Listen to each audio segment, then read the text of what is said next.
Pat has a bachelor's degree with 4 majors: math, biology, chemistry, and environmental chemistry. He holds a master's degree in biochemical engineering and an MBA. As well, he holds a Master's 6 Sigma Black Belt and is finishing his PhD in leadership. He's also a pole vaulter. You believe that one? That just blows my mind. He comes to us having just retired after 41 years. 48. Excuse me, I shortchanged you.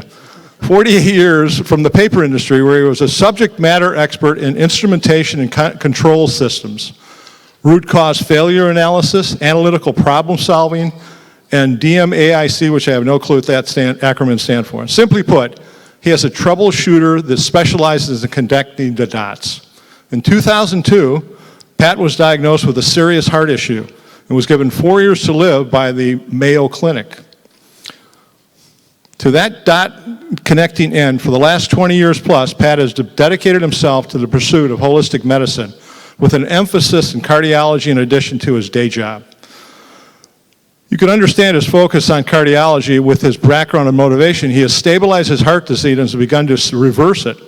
In that process, Pat came to appreciate the significance in vitamin K as a bioactive compound throughout the body, and specifically for teeth and bones. So today, Pat will bring his dot connecting as it relates to the understanding of the impact of vitamin K and its analogs as it relates to the oral health. Pat has presented at ICMN on cardiology and has participated on numerous podcasts with Ivor Cummings, who's another gentleman who's also a biochemical engineer. Okay? So I'd like everyone to give Pat a warm welcome for this out-of-box thinker. I'm out of your way. Okay, first of all, I have to read the disclaimer. I do have a financial interest in a product in my talk, and with any and all companies offering grant monies for this continued dental and medical education program. I guess you could say I do renounce Satan and all his works and all that other stuff too, you know.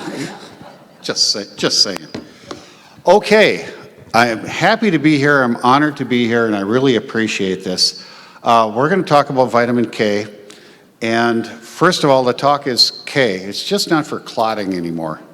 So, step one, this is going to be a precise, concise, and condensed talk.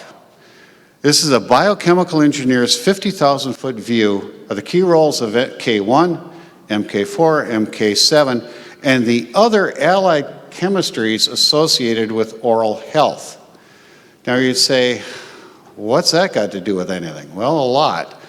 If your mouth ain't right, your gut's not right. If your gut's not right, your body's not right. And that was something I came up with in January, February of 2003. Specifically, I sent a note to a good friend in Tiburon, California, and I said, Bob, heart disease is a gut bacteria problem. Now think about that. That was 2003. And what do we talk about now, everybody? Gut health, oral health, and one begets the other. It's so critical. It just is unbelievably so critical. Make a long story short, as Dr. Ajiani has said, and I appreciate his intro, I'm truly honored to be here, and I just want to share some really cool stuff with you folks. Okay, this is my CV, talked a little bit about it. DMAIC is from Six Sigma, the Six Sigma world, and it's about analytical problem solving. D stands for define the problem. How often are you confronted with people say, that's the problem, and how's it defined? Well, I don't know, but I think it's the problem. Well, think it's the problem, defining the problem are two different things. And then you measure it. How do you measure this stuff? Can you measure it? Do you measure it? Or do you ignore the measurement altogether? That's what the A stands for. Then A stands for analyze, I stands for innovate, or whatever, change, and then C stands for controlling it. But this is all part of something that in the paper industry, you're taught from right from the get-go, and I was in it for 48 years. You think about what I did for a living. I can take an oak tree or a pine tree and in under 4 hours give you either a ream of copy paper or about 20 pounds of tissue paper. That's systems engineering at its best. And Dr. Rajiani talked about Ivor. Cummins, Ivor is also an instrumentation and controls guy. We think a certain way. We think about connecting dots. We just don't think about the dot. This is going to be a 45-minute presentation. I've got well over 16,000 hours of peer-reviewed literature analysis, primarily focused on cardiology, and then all the other associated things with cardiology, and oral health is one of them. You folks talk about mercury. It's not good for your blood. No, don't do that. And any references, or if you're interested in any references, they will be found in k-vitamins.com, which is my website. And it's a geeky website. It only has peer-reviewed literature in there. It's, well, it's geeky for a reason. Starting off, have you ever remember the phrase, you are what you eat? No, that doesn't work that way. You are what you digest. Thus, when taking vitamins, and this is very rarely talked about, see that? See it? When taking vitamins, you're feeding your gut buddies. People always forget that. When you take a vitamin, the first thing you do is you feed your gut bacteria. And then when they're done eating, you get what's left over. In other words, well, you are what you absorb. Thus, you are what you process, and henceforth, you are a system. And ultimately, for health, it's all about connecting the dots. Think about the efforts you folks made with mercury and that mountain that you had to climb. I used to read about this when I was an undergraduate and stuff like that. Why would you do this? But yet, look at the mountain you had to climb, but you climbed it. Vitamin K today is where vitamin D was about 25 years ago. 20 years ago, I know for a fact, a high range of D was 30 nanograms per milliliter. Isn't that crazy? 30. And when I was first shown that, I said, where does the zero come from? Was somebody living in a cave for years on end? It's just amazing. So, I know you're all busy. I know you got a lot of stuff to do, so let's just hit the highlights. This is an executive summary. First of all, K comes in 3 families, or 3 flavors. K1, which is phylloquinone. Eat your broccoli, okay? MK1 through MK15 is called K2. I'll get into K2 later on. And then there's K3. Don't go near it. K3 is toxic, and it is only used in very, very specific applications, none of which we need to bother ourselves with. K is non-toxic at any level per the FDA. Now, that's pretty cool. Except K3, don't go near it, like I said. The recommended daily allowance for K1 is based on clotting and non-clotting factors. And it's you know, what is it? A few micrograms a day. Now, one of the things you need to understand, and this is what's really cool about this, when you talk to an MD and you say, if I took magically all of the K out of your body right now, what would happen? And every doctor would say, you would bleed out. But in reality, you would clot up. Isn't that something? So your body, the liver specifically, has a role, and that role is to make sure you don't clot up. That's rule number 1. And it takes the K available in your diet and make sure that it's used properly, and that's step 1. Step 2 is what we know as prothrombin time. Then it gets your prothrombin time right. And then if there's any K left over, it sends it to the rest of the body where it's needed. Now you say, well, gee, Pat,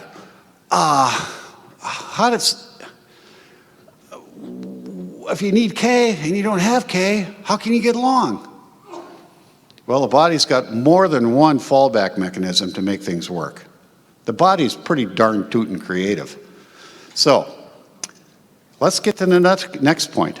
There's 19 proteins that require Ks for carboxylation. Now you go, is that the MKs? It can be K1, can do the same job. The body has that many fallback positions. K, along with C, D, A, and magnesium, reverses the impact of bronchi. We all know and love bisphosphonates and what they've done to people's jaws, right? That really is terrible. So the process for that, and I'll get into that in a bit, but basically that's the combination that you need to make that happen. Oral health starts with the hypothalamus parotid axis. Now that's called a systemic theory of caries, okay? All of you folks are familiar with that. From a process engineering standpoint, I looked at the various theories about what causes caries, and I said, this one makes the most amount of sense because it can be modeled as a system. And since it's modeled as a system, I'm comfortable with it. Am I absolutely right? Absolutely not. But does it fit the 80-20 rule? Is it probably 80% right, and then there's some other theories that can fit in there? Of course, because the body is that flexible. Now, menaquinones plus vitamin C and vitamin A are ROS scavengers. And everybody goes, oh, reactive oxygen species. Wow. Spoiler alert, peroxides. Yeah, ROS sounds more fancy. And if you don't have your peroxides bound up, bad things happen. You remember put peroxide on a cut, bubbles up, same kind of thing. Here's something neat. K speeds up the movement of teeth in the jaw. So if people are having braces, it helps your braces do their job a lot easier. K speeds up bone formation around tooth implants, but it needs C, D, and Mag. How many times have you seen a tooth implant that just didn't want to bite? It just didn't want to heal. It just didn't want to stay put. Well, they were probably deficient in that little system right there. K optimizes tooth strength through the salivary and parotid glands, teams with C, A, D, and Mag. Got to have them all. Your teeth heal from the outside in, not the inside out. C, D, and K kills bad-acting oral bacteria. You know, you would say, well, doesn't C kill everything? D doesn't kill everything either. In fact, D kills a lot of viruses, like that, cervasis sickness. K speeds up the healing of broken bones, driven by D and Mag. And all mitochondria in your system require or it makes MK4 and CoQ10 as peroxide binders.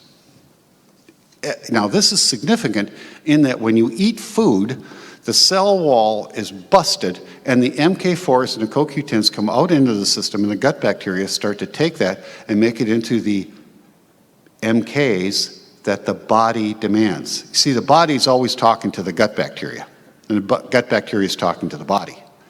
And then the gut bacteria is also talking to the brain through the vagus nerve. There's a lot of talking going on.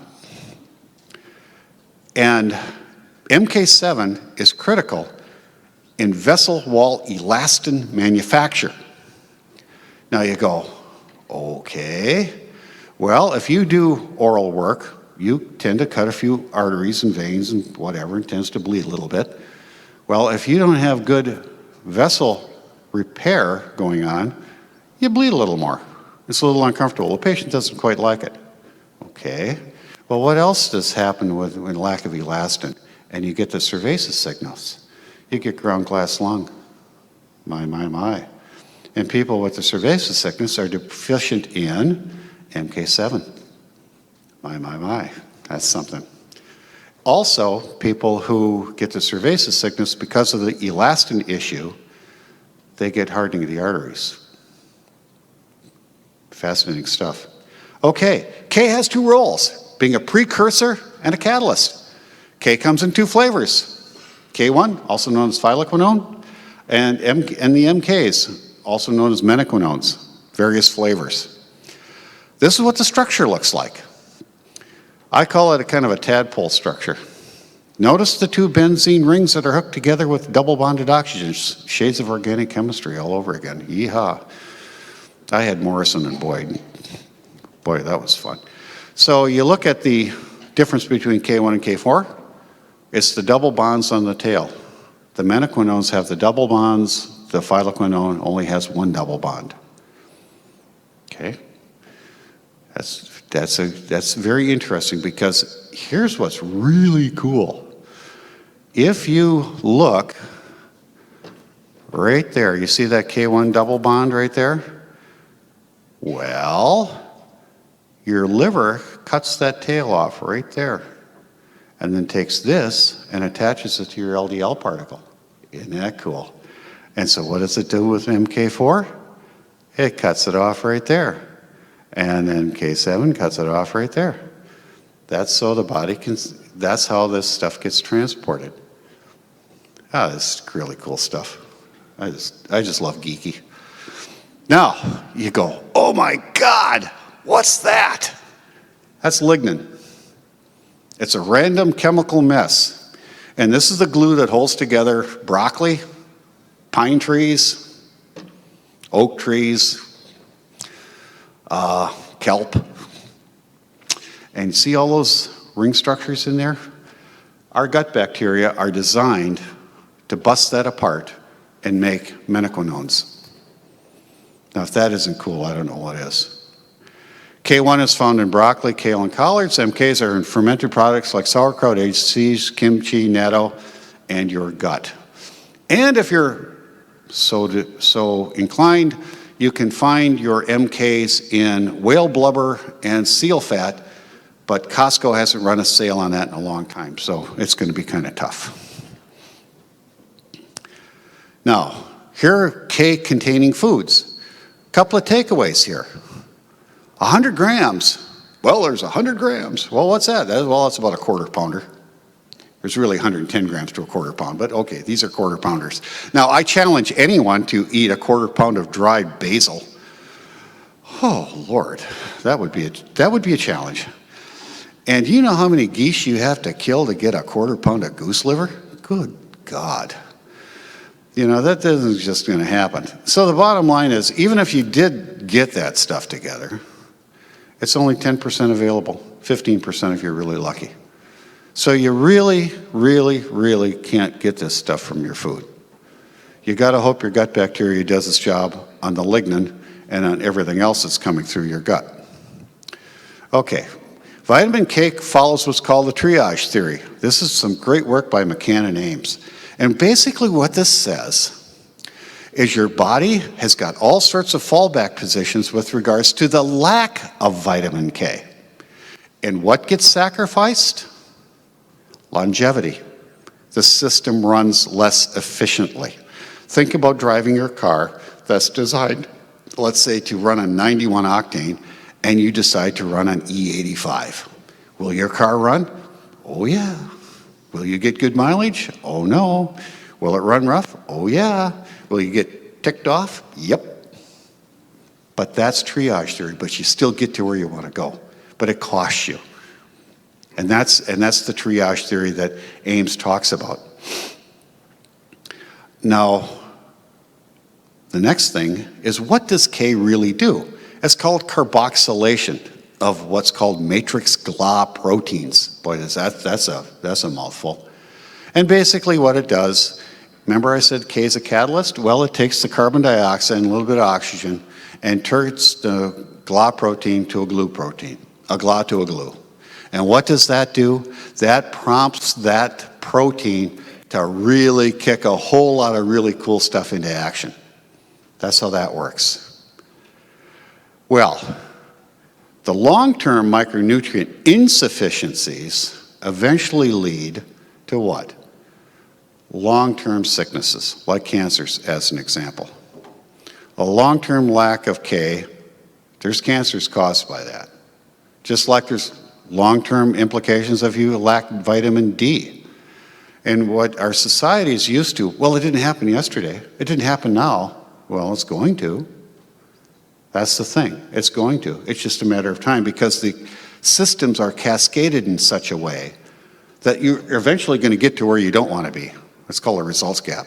You're going to end up where you don't want to be. But it takes time. And the body is constantly trying to figure out how to not to get there. So, next thing is, how does the body preserve K? It has a couple of recycling systems because you can't store K. It just doesn't get stored at all. It just doesn't. So it's constantly being recycled. So if somebody says to you, K is a fat-soluble vitamin, and henceforth you take too much of it, it's going to somehow gum up your works, that's all hooey. That's all. No, that somebody fell asleep in CH450.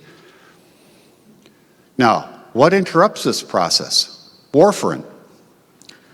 People who are on warfarin are typically there for AFib and also mechanical heart valves. Okay? It sucks to be them. Why do you think dabigatrins were invented?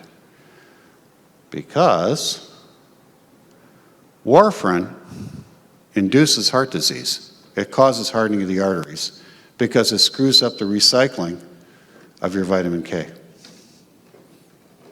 Pretty serious. Dabigatrins don't do that, but you can't use dabigatrins with people with mechanical heart valves. More importantly, if you put somebody on warfarin, you have to ask yourself a simple question. If they're having AFib, did they have AFib right when they were born, or did it come later on in life? Well, if it came later on in life, then you have to ask yourself, what, and this is what engineers do, what changed? You go to a paper mill, everything was running good when you went home, and you get a phone call at 3 in the morning and say, hey, this broke. Well, what changed? Well, I don't know. Oh, okay. But something changed. And the body's no different than a factory. What changed? Did you ever come home to your kids? Your husband and wife go out for dinner and come back and the house looks like a bomb hit it? Remember thing 1 and thing 2 with Cat in a Hat? What happened? Well, I don't know. Well, that's what's going on there. So, a couple of factoids in vitamin K. The half-life of K1 in the plasma is somewhere between 9 hours and 9 days. Nobody really knows because it's variable from person to person. MK7 lasts up to about 2 days if you're lucky, but it depends on your gut bacteria for starters. And MK4 lasts between 4 hours and half a day in theory. No one's been able to really put a handle on it because the body does so many things with it so quickly because it loves it so much. Gut bacteria love K. They're the first ones that eat it. And gram-negative obligate anaerobes, remember that from microbiology class? I know it's on everybody's tongue. They produce MK4, or MK10, MK11, and MK12, from which the other gut bacteria will cut the tails off into the MKs that you need. Now, isn't that neat? Well, cephalosporins. We're all familiar with cephalosporins. It's a common antibiotic, and guess what those little bad boys do? They selectively kill the gut bacteria that make your MKs, and your gut bacteria never come back. Wow. What's the implication of that? I shared this with my buddy Ronnie Jackson, and Ronnie went, well, bet you they need a fecal transplant. That's what it means. Ronnie got one and made a big difference on his rheumatoid arthritis. Again, if you take a whole lot of K and you don't need it, your body either metabolizes it in the liver or just doesn't absorb it from your gut. It just goes out. It just leaves. No big deal. How is K transported from the intestine to the entire body, including the saliva? Okay, first of all, vitamin A and vitamin D are transported on carrier proteins in the serum. They just don't float around as free vitamin D and free vitamin A. It doesn't happen that way. But if you ask a doctor, how does CoQ10 go around in your system? Well, I don't know. It's got to be magic. You know, it's kind of like the Keebler elves. They must be transmitting this all over the place. Okay, that's how it gets there. I call them your milk trucks. One truck carries K, number of trucks carry CoQ10, and this is what they do. HDL carries it both ways. But, you know, yes, that's for you folks in Detroit. Milky's party time. Yeah, some of you Detroiters get that, you know. I did that for you. Anyway, but that's how K gets transported on your LDL and HDL and VLDL, typically. It goes from the liver to it goes from the intestine to the liver via chylomicrons. That's why if you take A, D, or K, you need to take it with a fat. Period. Or it doesn't get absorbed. Same with fish oil. Fish oil is a long-chain fatty acid. Long-chain fatty acids are not recognized by the early part of the small intestine. So in order to get the chylomicrons stimulated to pull your fish oil into your system, you have to put a medium or short-chain fat along with your fish oil. That's research from Hungary. So it's kind of neat stuff. So this begs the question, why would you want to get rid of your LDL taking a statin? I don't know. Anyway, this begs the observation, heart disease and a few other things is really a surface chemistry issue, and the surface chemistry is associated with your LDL particle. And that's it's an artist's rendition of what it looks like. And it basically is your truck that carries that stuff around. Now, let's talk about bone repair. I'm not going to bore you with this, but it's interesting. The black stuff is what's important and the red stuff is what's not. But what the takeaway on this is look at how busy this system is in bone remodeling. All of this stuff has to work or your bone remodeling does not work. And part of that is the carboxylation of the I believe it's the osteocalcins in there. If they don't get carboxylated correctly, your bone remodeling doesn't work all that well. And this is the crux of the business with osteoporosis. Your bone remodeling ain't right. This is an artist's rendition of remodeling. It's a busy system, and I'm not going to bore you with the details, but it's a busy freaking system, and it starts with the hypothalamus. My. And it just goes from there. There's a lot of stuff going on at the same time. Here's tooth movement. You're going to have braces. This is all the things that go on with tooth movement. But if you don't have carboxylation going on, your tooth movement will be a lot less efficient and a lot more time consuming. Now let's talk about just plain regular bone healing. We've all probably seen a broken jaw or two. I've had one. And K, in conjunction with DC and magnesium, reduces healing time typically by 50%. So if you have a broken collarbone that normally takes 8 to 12 weeks to heal, you can heal it up in 4 weeks. I mean, that's something. Same with the people who are suffering from the after effects of bisphosphonates. What you do there is you have them stop their bisphosphonates, and then you put them on this at the same time for about 8 weeks, maybe 12 weeks tops, and their jaw will just come back together and really get nice. Why? Because the jaw has got a lot of stuff going on in there. It grows pretty cool. And when you do that, you can heal it up pretty quick. And then you can put your implants in or do whatever needs to get done.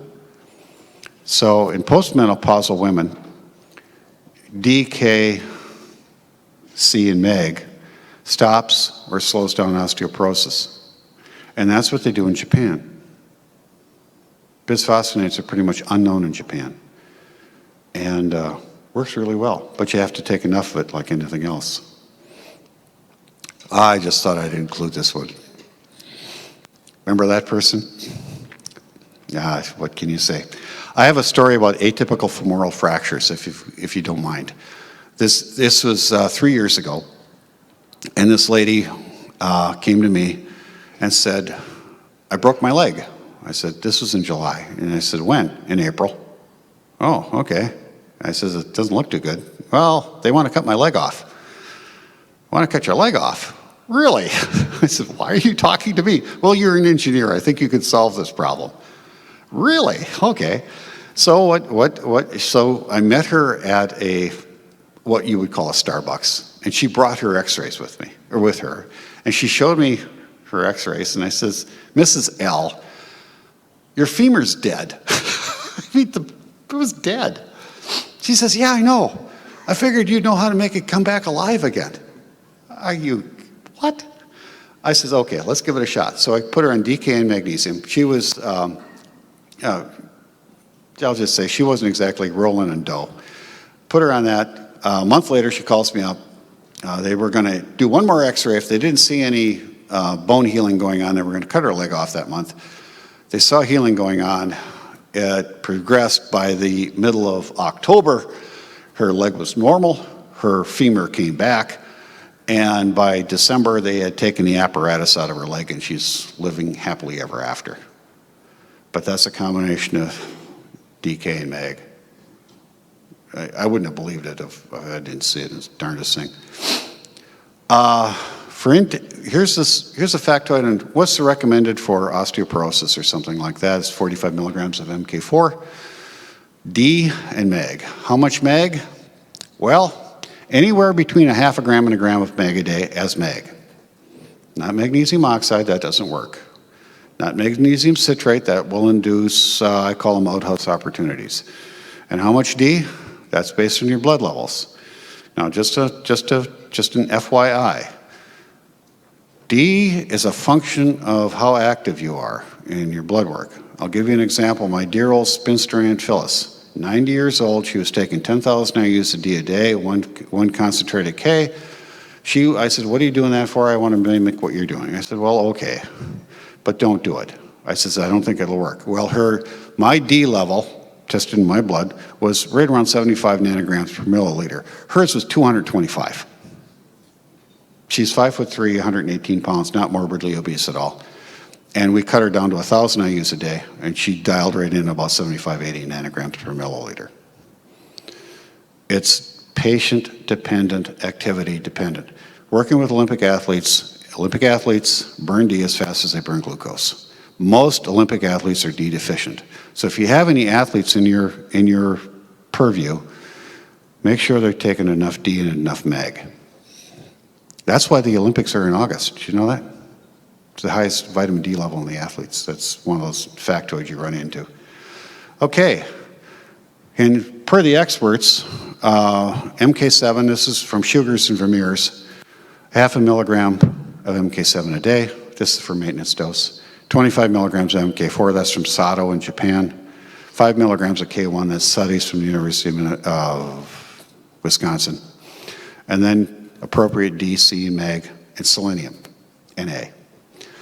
Now, it's interesting that the World Health Organization said we're selenium deficient. Now, you got to wonder, why would they say that? I know NIH said we're magnesium deficient. So selenium is associated with a whole lot of things, and one of them, selenium, if you have enough in your system, prevents the cervasis signal from cutting into your cell wall and dumping its genetic material into your cell. It screws up a double bonded sulfur. My. Also, selenium is a part of a enzyme that is critical for sheathing material manufacture in your brain. Sounds like Alzheimer's to me. So just a piece of trivia there. Okay, I've been asked about suggested K tests. PIFCA2, the proteins induced in vitamin K absence. In other words, what proteins are made if there's no K? Where have you heard that before? This is the backup systems. So you attempt to measure what the backup systems are doing or not doing. So if you have sufficient K, your PIFCA2 number is very, very, very, very low, but it will not be zero. It will not be zero because you will always have some uncarboxylated proteins floating around, but that's normal because you need those. It's also known as the DCP test. Uncarboxylated osteocalcin was a surrogate marker for K, and uncarboxylated osteocalcin is no longer being offered. God only knows why, but It isn't. Prothrombin time, we're all familiar with that, somewhere between 9 and 13 seconds. And here's a good one.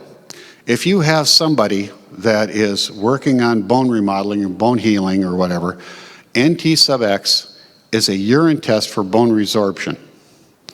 The lower the better. So here's the scenario. You have someone come to you that is osteoporotic. You measure their NTX. You put them on CD, blah, blah, blah. And then after a couple of weeks, measure their NTX and to see how their bone resorption has been getting better. And that will tell you whether or not your efforts will be, I'll just say successful. Let's leave it at that. And then if somebody is not taking any K at all, have them check their K1 levels. If you're taking K in any form, the K1 test is worthless. Doesn't work at all. And here's all your other suggested tests with regards to, say, jaw health. Red blood cells test, do not do serum phosphorus, serum magnesium, serum selenium, or serum boron. Just don't do that. It's a waste of time. The red blood cell tests are just like the HbA1c, but for minerals. Beta carotene and vitamin A, very critical to understand something. About 20% of the population has a beta carotene to A metabolism problem. 20%, 1 out of 5. And how does that manifest itself? If you've got high beta carotene and low A, you probably have a problem. If you have low beta carotene and high A, you're okay. If you're in the middle, you're probably okay. But it's something to be cognizant of. Serum calcium, it's like 9.5 to 10.5. Serum iodine is always important, right? Right, Doc? You gotta check it. And you know what's amazing is more people don't have goiters nowadays. Vitamin C is a great thing to want to test for, but more importantly, ask your patient how much C they're taking, because unless you take that C test within an hour or two of them ingesting the C, it's already gone. And then we got CoQ10. A couple of trivia things on CoQ10. The older you get, the less CoQ10 your liver makes.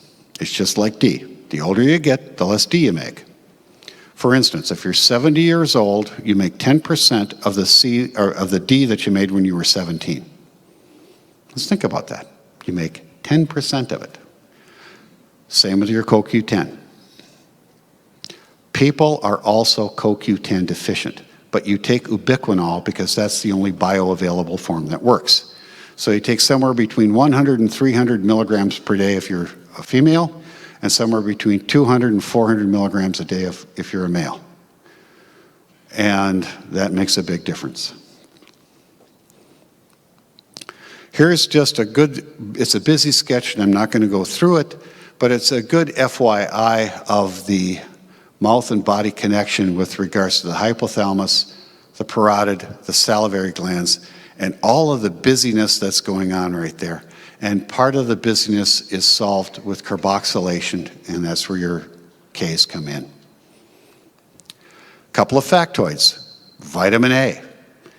Typically, the best thing to do is to get beta carotene. Eat some sweet potatoes, eat some pumpkin, whatever. If you want to take vitamin A and you need it, always titrate for it because you can get sick pretty quick if you're not careful. Vitamin D, we just covered that. Vitamin D, again, 60 to 120 nanograms per milliliter is the recommended range. The 120 comes from the Australian government, in which they said, well, what's a high vitamin D level? So they measured lifeguards. Isn't that cool? Because they're out in the sun. What a concept.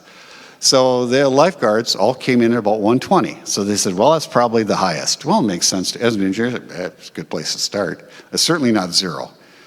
So now Johns Hopkins did a great study on vitamin D levels in cancer. Below 50 nanograms per milliliter down to zero, God only knows where the zero came from, cancers go up exponentially. As D drops, cancers do that. Also, LDLs below 100 nanograms per milliliter, or guess what? The lower you go with your LDL, the chances of cancer goes up exponentially. So if you've got low D and low LDL, you're running a risk. So careful. Just be aware. Just be aware. So, vitamin C. The human condition lost that ability to make vitamin C years and years and years ago. We've all probably heard about the Pauling protocol. Pauling is pretty much close to being, he got part of the picture really well. If you look at the great apes and the other people or the other mammals that need or make their own C, you could duplicate what they're doing, but their systems are a little different. But it gives you a clue. For C, the most your bowel can tolerate is about 4 grams at a shot, about every 4 to 6 hours. It's about 4 grams every 4 to 6 hours. Now, can you condition your gut bacteria to accept more? Yes, but it takes some work. So that's basically it for C. But the more C you take, the less sick you get. C is it kills everything. That combined with D. How does it do that? Well, C and D are contained in your mucus. And your mucus is not only in your mouth, it's in your throat, it's in your lungs, it's in your intestine. C and D, in the case of your mouth, work with the IgA to help kill stuff. And if one doesn't get them, the other one will. And then you want to really have some fun, add some lysine to all that, or eat some eggs. It helps. You really get some really cool chemical dudes doing things to really make you healthy. Myself, I haven't been sick in 21 years. I just don't get sick. And so anyway, it really works. C really works. C is also important for bone health in that bone health is not density. Don't get fooled. Bone density does not have anything to do with bone health. Might be considered a surrogate marker. If you ever seen a cross-section of a bone, it looks like all sorts of pickup sticks in there. That's where you get your bone strength from. The bone outside is designed to hold all that stuff together. Bone flexibility is a better measure, but there's not a lot of people that want their femurs bent. So you just got to kind of guess at it. But that's a surrogate marker for that stuff. Okay? Now, let's talk about some minerals. Well, people want bone density. They talk about strontium. Don't do that. That just screws everything up. Sure, it gives you density initially, and then your bone shatters. Don't do that. Magnesium's critical. Bone manufacture or bone building needs calcium. It gets that right from the other bone, but the magnesium comes in and helps to build a matrix, along with insulin, along with C, along with K. Only in bone building does D and K work together. Other than that, no. D has got 350 other reactions it gets engaged in, and K is over there doing all sorts of other stuff. Selenium, critical in the conversion from free T4 to free T3. Selenium is critical in the enzyme required to help prevent Alzheimer's. Okay, and we are selenium deficient in this country. Now you go, well, how do I know if I'm selenium deficient? Well, other than test for it, go to your local veterinarian. Go, what? Ask the veterinarian if they add selenium to the horse feed and cattle feed. If they do, you're probably selenium deficient. And I'm from Upper Michigan. We always ask the simple question. Anyway, now zinc. Zinc works with copper and magnesium for your heart. The ratio of zinc to copper is 15:1. So if you take 15 milligrams of zinc, you take 1 milligram of copper. You get that screwed up, and you don't have your magnesium right, you run the risk of AFib. Okay? So getting back to your patients, if your patients complain about calf cramping, they're probably magnesium deficient. That's the first clue. If they don't complain about calf cramping when they're sleeping, and they complain about calf cramping when they run or swim, they're probably magnesium deficient. Okay? That's just one of those things. It works. God only knows why, but it works. In fact, I helped a lady get her, silver medal in, where was that? Beijing in the 4x400 because she couldn't run. She couldn't run more than 300 meters and her calves would cramp up. Oh, she went to every doctor under the sun. So one day I'm at the training facility and I said, "What's wrong?" And she told me. I said, "Do you wake up in the middle of the night with a calf cramping?" "Yeah." "Okay, take this." "What's that?" "No, trust me, that'll work." "Oh, it might be illegal." "Nah, at my age, nothing's illegal." I gave her magnesium malate. She took 5 grams of magnesium malate. The next day, she set a new PR in the 400. She'd never felt so good in 5 freaking years. But athletes burn mag as much as fast as they burn glucose and D. Okay, just an FYI. So if you're treating someone who's an athlete, just remember their physiology is running on a different level than most people that you run into. But anyway, that's that one. This is just a good overview of the endocrine and exocrine systems on dental caries. And the highlights there are basically vitamin K2 is a really good antioxidant. And it helps to really make your hypothalamus work right. And the next point is the buffering. A lot of people talk about pH in the blood. pH is about 7.2 to 7.6, okay? It ain't the pH. Remember how we loved physical chemistry, undergrad? Oh, wasn't that a hoot? God. It's the buffering that makes the difference. It's the buffering that really makes the difference. That's why chewing on limestone is really bad, because you ingest exogenous calcium into your system, and your system goes, blah, what do I do with this? And then your liver goes, blah, and starts making a chemical called phytoin A, and phytoin A grabs onto the calcium ions to keep the buffering squared away and to keep the pH ultimately squared away. And then what happens? It takes it and deposits in all sorts of places you don't want it deposited, typically in your joints, arthritis, bone spurs, and in your arteries. So don't chew on limestone. Just don't do that. Anything that gives you calcium, avoid it like the plague. Because here's something neat. If your body wants calcium, your body will send a message to your gut bacteria to liberate calcium from the food that you're eating. Isn't that cool? That is really neat. So, it's just, again, K2 in the saliva carboxylates the proteins in the tooth. I've mentioned that before. It's very important.